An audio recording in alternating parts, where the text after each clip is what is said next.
Hello everyone जय जगन्नाथ आउ एक मिनी ब्लॉग को आपको स्वागत। तो पूर्व वीडियो जो मैंने देखी तो जानी कि आम तो खेपे सारिक पलि आसते बस स्टॉप। तो बापा से जाते कहती तो बस आसा बहुत लेट था, बहुत समय पर अपेक्षा कला आसिक पहुँचले बापा। तो ये बापा पहुँचिक जिन रखिक गले बाहर के।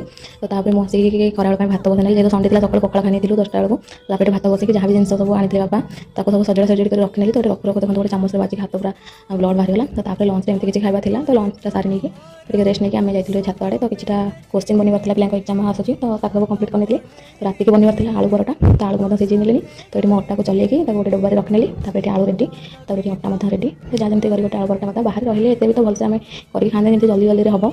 तो सेमती नर्माल आलू चकड़ी एमती बनई नहीं बेस किसी मतलब सिंपल ये आलू बन सारापर। तो आउ किसी साइड आइटम न करा पड़े से आलू परोटा बनई तो आचार लगे आम खाई तो किसी साइड आइटम नाला।